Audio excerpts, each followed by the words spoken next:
Assalamualaikum warahmatullahi wabarakatuh. Alhamdulillah, wassalatu wassalam ala rasulillah wa ala alihi wa ashabihi wa man walah. Wa asyhadu an la ilaha illallah wahdahu la syarikalah wa asyhadu anna Muhammadan abduhu wa rasuluh sallallahu alaihi wa ala alihi wasallam. Qala Allah subhanahu wa ta'ala, ya ayyuhalladzina amanu taqullaha haqqa tuqatih wa la tamutunna illa wa antum muslimun. Ya ayyuhan nasu taqu rabbakumul ladzi khalaqakum min nafsin wahidah wa khalaqa minha zawjaha wa batha minhuma rijalan katsiran wa nisaa'a wattaqullaha alladzi tasaaluna bihi wal arham innallaha kana 'alaikum raqiba. Ya ayyuhalladzina amanu taqullaha wa qulu qawlan sadida yuslih lakum a'malakum wa yaghfir lakum dhunubakum wa may yuti'illaha wa rasulahu faqad faza fawzan 'azima. Amma ba'd. Ikhwan rahimani wa rahimakumullah, insyaallah kita akan melanjutkan kajian kita ya di dalam risalah Nawaqidul Islam, pembatal keislaman. Ya, tentunya pembahasan seputar pembatal keislaman ini termasuk ya pembahasan yang penting. Ya, ternyata bahwa keislaman yang ada pada diri kita, yang kita sangat bersyukur atasnya, ini ada sebab-sebab yang dengannya bisa terbatalkan. Maka mengetahui terhadap ya pembatal keislaman ini termasuk perkara yang sangat bermanfaat. Kenapa? Kita semakin tahu ya betapa pentingnya kita berislam dan Islam yang benar, dan kita semakin tahu ya, dan kita waspada bahwa ternyata keislaman itu bisa terhapuskan. Ya, maka para ulama ini memberikan bab khusus ya dalam kitab-kitab fikih, ada diberi bab tentang hukmul murtad, hukum orang yang murtad, bagaimana konsekuensinya. Ya, seperti kalau orang sudah murtad, gimana? Tidak boleh saling mewarisi. La yarithu mu'minun kafiran, ya, tidak boleh seorang mukmin dia mewarisi dari orang kafir. Nah, itu konsekuensinya. Kalau salah satu sudah murtad, berarti bagaimana? Tidak boleh saling mewarisi, tidak bisa dijadikan wali nikahnya. Ya, makanya kita berhati-hati sekali ya akan perkara-perkara yang bisa membatalkan keislaman. Ya, pada pertemuan yang lalu kita telah menyelesaikan 3 macam ya pembatal, dan kita sekarang berpindah kepada pembatal yang keempat.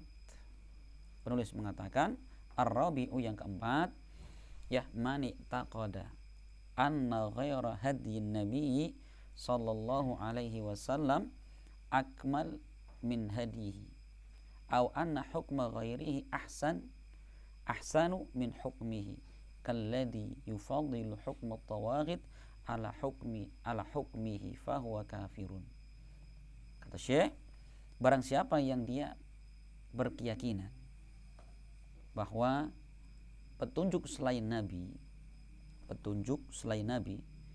ini lebih sempurna daripada petunjuk Nabi, atau dia meyakini bahwa hukum selain hukum Allah, Rasulnya, hukum Islam itu lebih baik dari hukumnya Allah dan Rasulnya. Ya, dia berkeyakinan, ini keyakinan ya, bahwa petunjuk selain Rasul lebih baik dari petunjuk Nabi, atau hukum ya selain Allah itu lebih baik dari hukum Allah. Kalladhi yufaddilu, seperti orang yang lebih mengunggulkan hukum taghut. Apa hukum taghut itu? Segala hukum selain datang dari Allah di atas hukum yang datang dari Allah. Fahuwa kafir, kata beliau, maka dia telah kufur. Nah, jadi bahwa di antara kewajiban seorang muslim adalah meyakini ya bahwa tidak ada hukum, ya, tidak ada petunjuk yang lebih baik dari petunjuk Nabi. Ya, maka Allah menyebutkan dalam Rasul menyebutkan dalam sebuah hadisnya, fa inna khairal hadi hadi Muhammadin sallallahu alaihi wasallam. Sesungguhnya sebaik-baik petunjuk Nabi, tidak ada yang lainnya, menyamai pun tidak, apalagi melebihi. Ya, dan Allah mengatakan dalam ayatnya, wa man ahsanu minallahi hukman liqaumi yuqinun. Ya, maka hukum siapa lagi yang lebih baik daripada hukum Allah bagi orang-orang yang yakin. Coba ya. Jadi orang-orang yang memang dia beriman, ya, dan dia memang mengilmui tentang Islam ini akan memiliki kesimpulan bahwa hukum Allah itu hukum yang paling baik, hukum yang paling maslahat. Coba ya. Dan petunjuk Nabi adalah petunjuk yang paling baiknya. Kenapa? Rasul ketika memberikan petunjuk ini bukan datang dari pribadi beliau, melainkan wahyu Allah Subhanahu wa taala. Dalam surat An-Najm Allah berfirman, wa may yantiqu 'anil hawa in huwa illa wahyu yuha. Tidaklah yang Nabi ucapkan itu dari hawa nafsu, melainkan wahyu yang diwahyukan kepada beliau. Coba. Ketika kita mendengarkan ucapan Nabi, petunjuk Nabi, ini berarti apa? Wahyu dari Allah Subhanahu wa taala. Ya, maka tidak ada petunjuk yang lebih baik daripada petunjuk Nabi sallallahu alaihi wasallam. Ini yang harus kita yakini. Ya, tentang hukum Allah dan Rasulnya itu yang paling maslahat. Ya, coba sekarang kalau kita melihat misalkan hukum Islam tentang masalah muamalah misalkan, ya. Islam mengharamkan yang namanya riba. Karena memang riba itu tidak dibutuhkan manusia. Ya, orang ketika menginginkan hartanya berkembang, kasih solusi. Bagaimana caranya jual beli? Maka Allah mengatakan, wa ahallallahu al-bai'a wa harrama riba. Allah menghalalkan jual beli dan Allah haramkan riba. Kan gitu. Ya, jadi selalu ada solusi. Ya, Allah itu memberikan solusi yang terbaik. Ketika manusia ingin mengembangkan hartanya, kadang-kadang ya coba kirang riba, ya, kita melepas uang 1.000.000, nanti baliknya 1.100.000 sebulan misalkan nih, per 1.000.000 100.000. Bagaimana kalau 100 juta? Hitung sendiri keuntungannya. Nah, tapi apa? Cara seperti itu cara zalim. Maka Islam mengharamkannya, kasih solusi yang terbaiknya tanpa menzalim orang lain dengan jual beli. Kan gitu. Ya, dalam bab misalkan apa? Harta peninggalan mayit. Ya, kenapa Islam itu memiliki hukum apa? Bahwa laki-laki lidzakari mithlul hadil unsayain. Laki-laki mendapatkan 2 bagian dari perempuan. Ibaratnya perempuan dapat 1.000.000, laki-laki dapat 2 juta.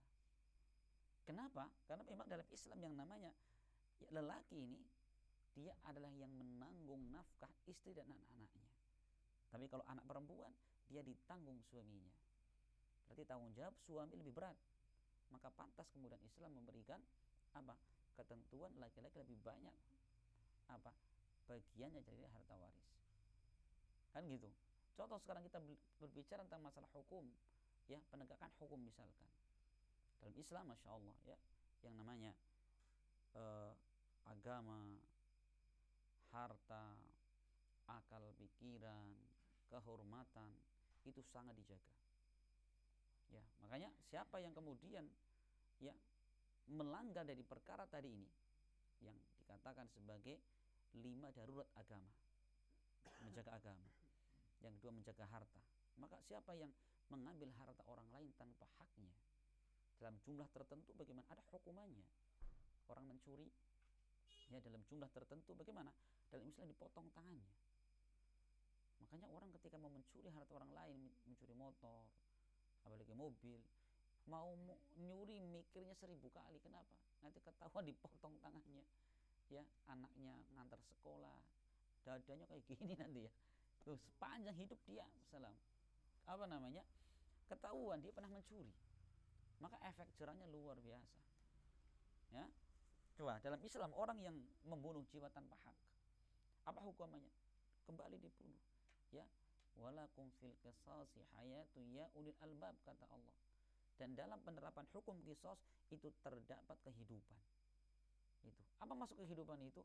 Ya, bahwa ketika orang-orang yang berani membunuh orang lain dengan tanpa hak, kemudian dia dibunuh dalam Islam, akhirnya apa?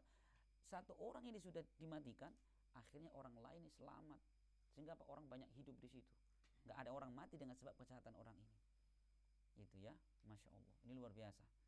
Makanya tidak ada seorang pun yang dia beriman dan mempelajari Islam melainkan berkesimpulan hukum Islam, apa yang Allah terapkan itu adalah yang terbaiknya. Nah, itu harus diyakini ya setiap muslim ya. Nah, maka barang siapa yang kemudian dia punya keyakinan petunjuk selain Nabi lebih sempurna, hukum selain hukumnya Allah lebih sempurna, bagaimana kata beliau? Ini adalah bertentangan dengan sekian banyak ayat dan bertentangan dengan sekian banyak hadis serta bertentangan dengan sekian banyak kenyataan. Maka hukumannya apa? Orang yang menentang Allah dan Rasulnya, ya sudah, mereka adalah orang-orang yang gugur keislamannya. Hanya saja di situ para ulama merinci. Seperti Syekh bin Baz beliau merinci tentang seorang yang berkeyakinan ya apa terhadap hukum dan petunjuk selain Rasul. Maka seperti ini. Yang pertama, siapa yang berkeyakinan, ini perinciannya, bahwa hukum atau petunjuk selain Allah dan Rasulnya lebih baik, bagaimana? Ijma, dia telah kufur. Kenapa? Dia mengingkari ayat tadi, wa man ahsanu minallahi hukman liqaumi yuqinun. Ya, maka hukum siapa yang lebih baik daripada hukumnya Allah Subhanahu wa taala? Perhatikan, berarti dia menentang ayat ini. Satu, ketika dia meyakini hukum selain Allah itu lebih utama, lebih sempurna. Yang kedua, itu seorang yang meyakini bahwa hukum Allah, Rasulnya itu paling sempurna, cuman gak apa-apa berhukum dengan selainnya. Bagaimana? Hukumnya sama, tidak boleh, haram, dan ini kekufuran. Kenapa? Berarti dia menghalalkan sesuatu yang Allah haramkan. Ya, kedua ini mengatakan hukum Allah lebih sempurna, cuman apa? Gak apa-apa dengan hukum selainnya. Berarti dia menghalalkan sesuatu yang Allah haramkan. Perincian yang ketiga, seorang yang mengatakan hukum Allah dan hukum selainnya sama saja, nggak ada lebih keutamaan hukum Allah ataupun selainnya. Bagaimana? Sama dia. Berarti dia mengatakan hukum selain Allah itu kedudukannya sama dengan hukum Allah Subhanahu wa taala. Itu pun kufur kepada Allah. Ya, yang keempat adalah apa?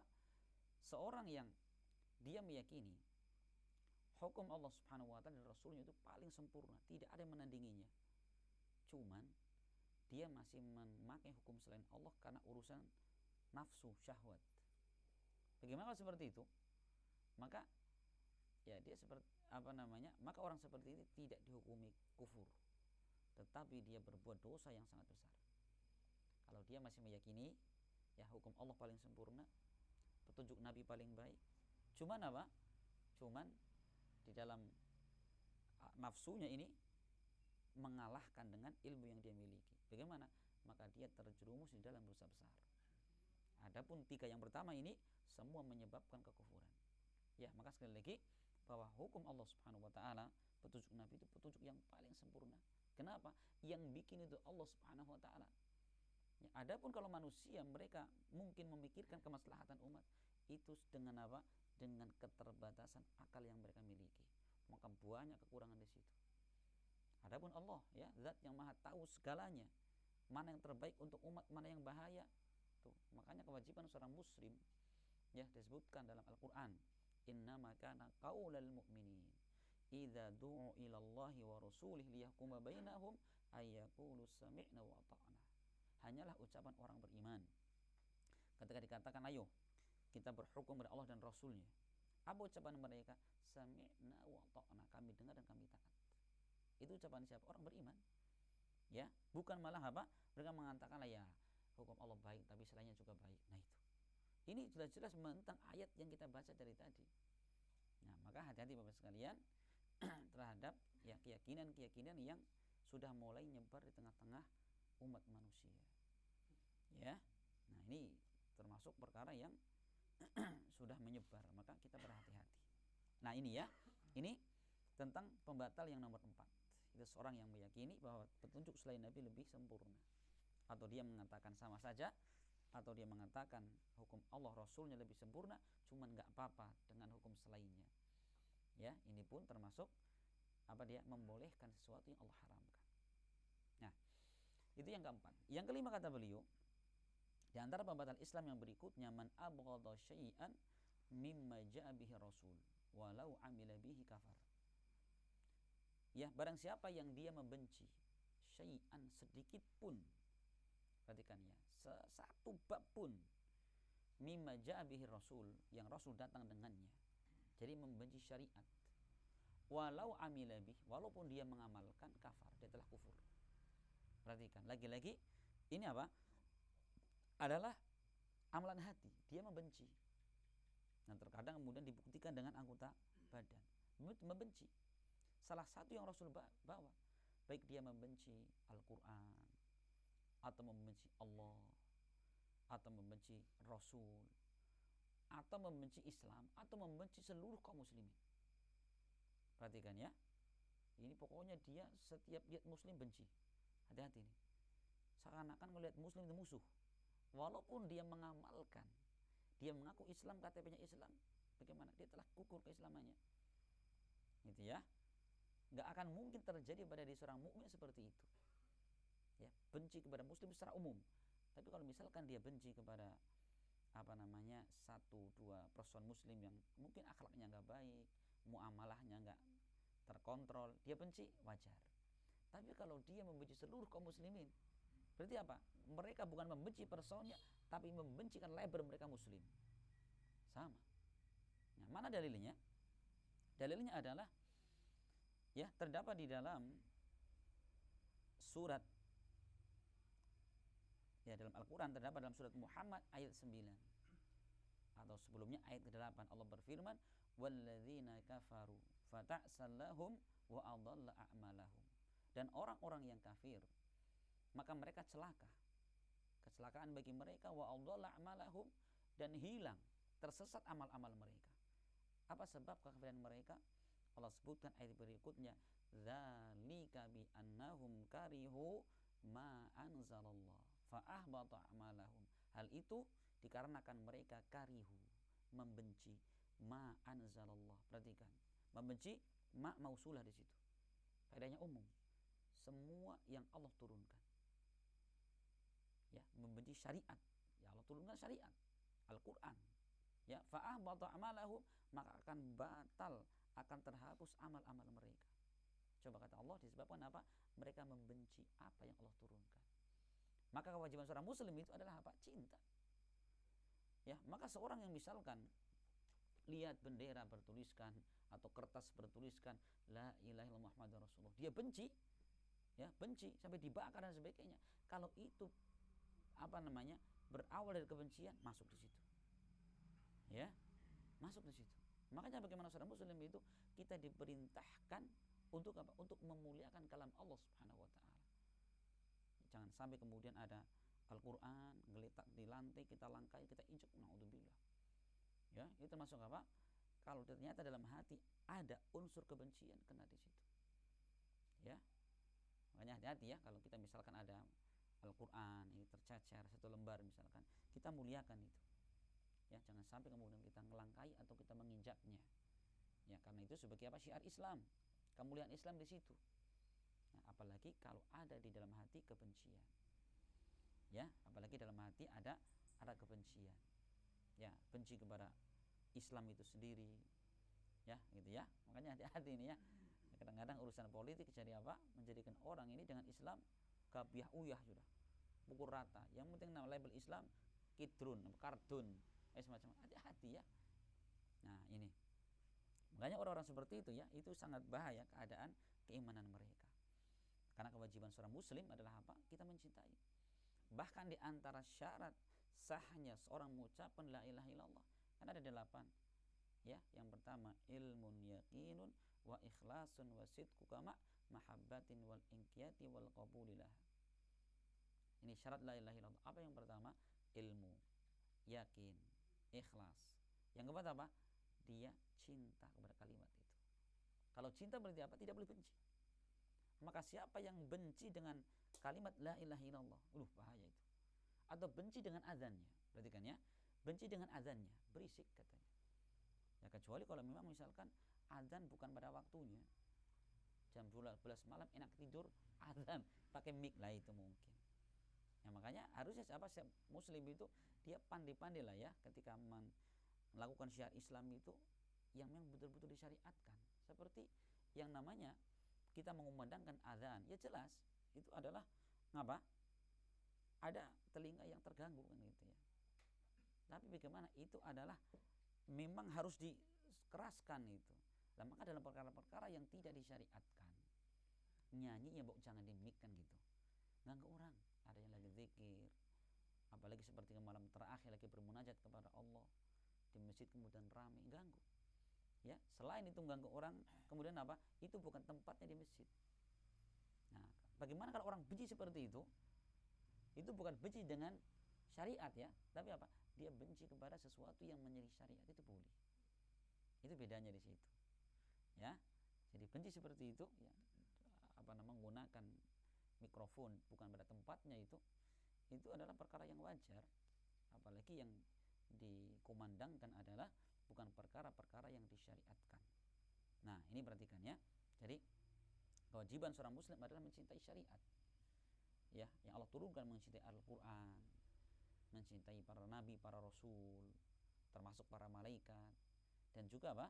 Mencintai orang-orang yang beriman. Jangan sampai kemudian membenci mereka semua secara apa? Secara membabi buta. Ya, orang Jawa bilang kebiah-uyah. Enggak boleh ya. Iya, tapi kalau benci kepada salah satu person ya karena keburukan mereka maka tidak mengapa. Nah, ini pembatal yang nomor berapa? Yang nomor 5. Pembatal nomor 6 kata beliau. Nah, man istahza'a bi syai'in min dini rasul au thawabillah au iqabihi kafar. Barang siapa yang mengolok-olok bi syai', sesuatu pun dari agama para rasul, atau pahalanya Allah, atau siksaannya Allah. Ya, kalau dia ngolok-ngolok kufur. Perhatikan ya, seperti apa? Orang ngolok-ngolok agamanya Rasul, mengatakan bahwa agama yang dibawa Nabi diturunkan dalam Al-Quran itu cocoknya dipakai di zaman unta. Itu namanya ngolok-ngolok apa tidak? Ngolok-ngolok. Ada orang mengatakan bahwa Islam, Al-Quran, hadis itu ya bukan untuk diamalkan. Coba perhatikan, kalimat mengatakan tidak perlu diamalkan. Kenapa ini? Karena dia punya keyakinan bahwa ini tidak layak, tidak pantas diamalkan. Ya apa tidak? Iya itu. Itu konsekuensinya berat sekali. Itu orang mengatakan bahwa Islam yang saya anut, kata dia itu apa? Itu tidak untuk diamalkan. Naudzubillah itu. Nah, itu termasuk ngolok-ngolok dalam apa? Dalam syariat agama itu. Atau ngolok-ngolok pahala misalkan. Ya. Ngolok-ngolok pahala. Jadi seakan-akan pahala yang Allah sediakan itu kecil misalkan ya. Orang yang berbuat demikian akan mendapatkan surga. Kecil, saya sudah menikmati dunia ini, enggak perlu apa di surga misalkan. Rumah mewah saya punya, kendaraan mewah saya punya misalkan, naudzubillah. Itu semua hakikatnya adalah apa? Ngolok-ngolok terhadap pahala dari Allah. Atau sebaliknya, ya, mengolok-olok terhadap apa? Siksaan Allah Subhanahu wa taala. Ya saya sih neraka enggak apa-apa misalnya itu. Itu naudzubillah ya, ucapan-ucapan seperti itu tidak pantas diucapkan seorang mukmin. Nah, maka orang-orang yang punya kebiasaan seperti itu, ngolok-ngolok syariat, ya, kata beliau mengatakan itu adalah kekufuran. Ya. Apa dalilnya? Ini sudah kita jelaskan ya pada pembahasan yang dulu. Itu Allah berfirman di dalam surat At-Taubah 65 sampai 66. Ya, qul. Jadi ayat sebelumnya Allah mengatakan wala in sa'altahum la yaquluna innama kunna nakhudu wa nal'ab. Jadi, ya, apabila Rasul tanya kepada mereka, niscaya mereka mengatakan kami ini cuman main-main dan senda guru. Apa sebab turun ayat ini? Itu di dalam perjalanan suatu peperangan. Ya. Ternyata di situ ada sebagian orang-orang muslim yang tadinya muslim. Dia sambil jalan candaan Tapi candaannya apa? Kelewatan yang mengandung makna mengolok-olok Rasul dan para sahabat. Mereka mengatakan mara'aitu misla qurra'ina, ya, arghabu butunan wa akdzabu alsunan. Ya, mereka mengatakan kami tidak pernah melihat seperti ulama-ulama kami, yang mereka maksudkan Rasul dan para sahabat, yang mereka itu sangat rakus perutnya, sangat pendusta lisannya, wa ajbanu inda liqa, dan sangat pengecut ketika bertemu dengan musuh. Perhatikan ini. Ini kan celaan ngolok-ngolok Rasul dan para sahabat. Kan gitu. Maka ada sahabat mengatakan, awas kamu ya, kamu dusta, kamu dusta. Awas, saya lapor kamu kepada Nabi. Ketakutan orang ini. Ya, dibilang lapor kepada Nabi, ketakutan. Akhirnya orang ini yang ngolok-ngolok para orang ini cepat-cepat bertemu dengan Nabi. Ternyata apa? Sebelum sahabat ini lapor kepada Nabi, Allah turunkan ayat. Ya. Aman ayatnya ini, wala in sa'altahu mai Nabi, jika engkau bertanya kepada mereka, kenapa kamu mengucapkan seperti itu? Innama kunna nakhudu wa nal'ab. Kami ini cuma senda guru dan main-main. Kan gitu. Maka jawablah ya Rasul, kul, katakanlah, abillahi wa ayatihi wa rasulihi kuntum tastahzi'un. Apakah dengan Allah, dengan ayatnya, Rasulnya, kalian ngolok-ngolok? Perhatikan. Bagaimana? La ta'tadiru, kamu jangan minta maaf. Qad kafartum ba'da imanikum. Kalian telah kafir yang setelah beriman. Apa kata ulama? Sebelumnya dia beriman. Cuman gugur keimanan mereka, Islam mereka dengan apa? Mengolok-olok Rasul dan para sahabat. Itu ya, ngolok-olok Rasul dan para sahabat ini yang menjadikan apa? Gugur keislaman mereka. Nah, itu ya. Makanya termasuk ya kehati-hatian seorang muslim adalah ketika kita duduk dengan orang-orang yang mereka ngolok-ngolok syariat. Itu jangan pernah kita duduk di situ. Jika kita tetap duduk di situ, maka kita termasuk seperti mereka. Perhatikan ya, maka Allah berfirman di dalam surat An-Nisa ayat 140. Kata Allah, wa qad nazzala 'alaikum fil kitabi an idza sami'tum ayatillahi yukfaru biha wa yustahza'u biha fala taq'udu ma'hum hatta yahulu fi haditsin ghairi innahum idzan mislukum. Ya, innallaha jami'ul munafiqina wal kafirina fi jahannam jami'an. Perhatikan ayat ini, An-Nisa 140. Itu ya ayat yang melarang kita itu duduk ya bersama dengan orang-orang yang apa? Mengolok-olok syariat. Allah mengatakan qad nazzala 'alaikum fil kitab. Sungguh Allah telah turunkan kepada engkau, kepada kalian di dalam kitab. An idza sami'tum ayatillah, yaitu ketika kalian mendengarkan ayat Allah dibacakan, yukfaru biha, maka diingkari, wa yustahza'u biha, dan kemudian diolok-olok dengannya.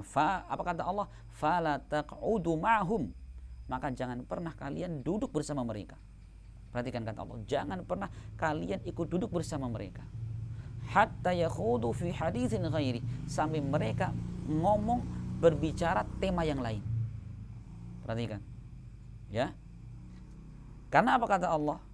Innakum idzan mislukum. Karena kalian kalau tetap di situ, maka kalian seperti mereka. Kenapa? Duduknya seorang yang mendengarkan pembicaraan ngolok-ngolok syariat, hakikatnya dia ridha. Maka Allah mengatakan idzan mislukum, jika demikian kalian termasuk dari mereka. Maka Allah tutup ayatnya, innallaha jami'ul munafiqina wal kafirina fi jahannam. Sesungguhnya Allah akan menggabungkan orang munafik dan orang kafir semuanya di dalam neraka jahanam. Gitu ya. Jadi perhatikan ini ya. Ini adalah bagaimana sikap seorang beriman ketika mendengarkan ada orang-orang yang mereka ngolok-ngolok syariat, memojokkan agama. Mereka kalau memang tidak bisa mengingkari, jangan di situ. Jangan di situ. Kalau dia di situ berarti apa dia? Dia ridha. Ya sebagai contoh saja misalkan ya, kita duduk di situ, ada orang lagi ngapa? Lagi menjelek-jelekan orang tua kita. Kalau kita diam, berarti apa? Memang kita itu nggak punya cemburu dengan orang tua kita. Harusnya kita marah, kita bela orang tua kita. Nah, bagaimana dengan syariat ini? syariat diolok-olok, diejek kita di situ. Ini menunjukkan bahwa kita itu tidak ada pengingkaran, bahkan kita ridho dengan apa yang mereka lakukan. Ya, ini masya Allah. Ya, tentang apa? Orang yang ngolok-ngolok syariat. Makanya hati-hati ya, ini kalau kita melihat di media sosial luar biasa. Anak-anak muda itu berani sekali sekarang. Ya, ada yang mereka duduk di atas mushaf, di video. Ya, ada lagi, naudzubillah, pokoknya itu semua terjadi karena kebodohan. Nah, makanya ini menunjukkan betapa pentingnya dakwah sunnah ini dikembangkan di mana-mana, ya, agar umat manusia mereka mengetahui bagaimana kedudukan agama di tengah-tengah mereka. Nah, termasuk di situ adalah apa? Orang-orang yang mengolok-olok para sahabat. Kalau ngolok Rasul jelas itu ya, mengatakan, ada yang mengatakan Rasul Shallallahu Alaihi Wasallam ini apa, sukanya ngumpulin para wanita dan sebagainya itu. Nah, termasuk adalah orang-orang yang apa? Mereka mencaci para sahabat. Bagaimana kalau sahabat dicaci maki? Maka para ulama merinci. Pertama, ya, jika mereka mencela para sahabat secara umum dan dibarengi dengan melakukan kekufuran, dia kufur. Seperti ya orang-orang yang mereka apa? Mencaci sahabat yang lain dan mereka kemudian menuhankan Ali bin Abi Thalib. Ini salah satu sekte Syiah. Bagaimana kata para ulama? Kufur dia. Ya, selain dia mencela para sahabat, kebanyakan sahabat dicela oleh mereka, dikatakan kufur. Ditambah mereka apa? Menuhankan Ali bin Abi Thalib. Sudah. Maka mereka terhapus keislaman mereka. Nah, kemudian yang kedua, ketika mereka mencaci maki para sahabat dengan mengatakan kebanyakan para sahabat kufur. Perhatikan ya, maka mereka juga kufur. Perhatikan, ini ada loh di kalangan mengaku Islam, mereka mengatakan kebanyakan sahabat kufur kepada Allah. Kenapa dikatakan kufur? Karena mereka ini menentang ayat Al-Quran yang begitu banyak Allah Subhanahu wa ta'ala memuji para sahabat. Di antaranya dalam surah At-Taubah ayat 100. Was-sabiquna al-awwaluna minal muhajirin wal ansar walladzina taba'uhum biihsan radhiyallahu anhum wa radu'an. Ya, orang-orang yang lebih dahulu dalam keimanan dari kalangan muhajirin ansar dan orang-orang yang mengikuti mereka dengan baik, Allah ridho kepada mereka, mereka pun ridho kepada Allah. Coba, Allah ridho kepada mereka, ini adalah pujian. Ya, jadi dari kalangan muhajiri siapa itu? Para sahabat. Ansor para sahabat. Kok ada orang kemudian mengatakan apa? Bahwa kebanyakan para sahabat kok kafir kepada Allah. Nah, ini berarti apa? Mereka mengingkari ayat yang begitu jelas dan begitu banyaknya. Ini salah satu ayat. Contoh ayat lagi. Ya, bahwa Allah Subhanahu wa taala menjadikan imannya para sahabat sebagai iman percontohan. Allah berfirman, fa in amanu bimitsli ma amantum bi faqad ihtadaw. Ya, andaikan mereka beriman seperti imannya kalian wahai para sahabat, mereka mendapatkan petunjuk. Coba. Ini Rasul menyebutkan tentang siapa? Allah menyebutkan tentang sahabat. Imannya para sahabat dikatakan sebagai percontohan. Kok ada orang mengatakan kebanyakan para sahabat kufur kepada Allah, mengingkari ayat ini. Yang ketiga, Allah ketika menyebutkan ya, wa may yushaqiq rasul mim ba'di ma tabayyana lahumul huda wa yattabi ghaira sabilil mu'minin nuwallihi ma tawalla wa nuslihi jahannam wa sa'at masira. Dan barang siapa menentang Rasul setelah jelas kepada mereka bayinah ilmu dan mereka mengikuti selain jalan orang beriman. Perhatikan, menentang Rasul dan mereka mengikuti jalan selain orang beriman. Saya tanya sekarang, orang beriman saat itu ayat ini turun siapa? Para sahabat. Ya, para sahabat itu. Maka siapa yang dan memilih jalan selain para sahabat, bagaimana? Fanuslihi nuwallihi matawal. Kami biarkan mereka tersesat dan kami akan masukkan mereka ke dalam neraka jahanam. Coba, jalannya para sahabat sebagai apa? Jalan keselamatan. Kok kemudian dikatakan mereka kafir kepada Allah? Berarti mereka menentang ayat yang kita baca tadi. Nah, dan masih banyak sekali ya tentang keutamaan para sahabat. Itu yang kedua. Yang ketiga, ya, bagaimana ketika seorang ya yang mereka mencaci para sahabat tapi bukan berkaitan dengan agama mereka dan bukan keadilan mereka. Seperti ada yang mengatakan sahabat itu bakhil, pelit misalkan. Ya, bagaimana? Itu termasuk perbuatan yang haram, tidak sampai menggugurkan keislaman. Jadi personnya para sahabat. Sahabat ini mah bakhil, pelit misalkan ya. Bagaimana itu? Kalau tujuannya adalah memang melecehkan, mengolok-olok sahabat, iya, itu perbuatan yang haram. Jadi ya. Kemudian yang berikutnya adalah apa? Ketika seorang mereka melaknat para sahabat secara mutlak. Ya, Allah mengatakan ridho kepada para sahabat, mereka melaknat sahabat. Bagaimana?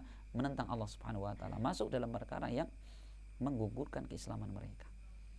Nah, ini Masya Allah ya, ini pembatal Islam yang keenam, yaitu seorang yang mengolok-olok sesuatu dari agama para rasul, ya, atau pahala yang Allah sediakan atau siksaan yang Allah sediakan. Kalau ngolok-ngolok, perhatikan, ini adalah apa? Perkara yang bisa membatalkan keislaman. Karena seorang muslim, mereka ketika mendengarkan pahala dari Allah, mereka termotivasi untuk beramal kebaikan. Ketika mendengarkan siksaan Allah, timbul rasa takut dalam dirinya. Kan gitu ya? Iya. Maka itu keadaan orang-orang beriman. Wallahu a'lam bishawab. Mungkin ini sedikit yang bisa kita sampaikan. Semoga bermanfaat dan semoga Allah Subhanahu wa taala memberikan kepada kita perlindungan ya dari perkara-perkara yang bisa menggugurkan keislaman kita, sehingga semoga Allah Subhanahu wa taala memberikan istiqomah dan kekuatan di dalam Islam dan iman yang ada pada kita semua. Amin rabbal alamin. Subhanakallahumma bihamdik asyhadu an la ilaha illa anta astaghfiruka wa atubu ilaik. Assalamualaikum warahmatullahi wabarakatuh.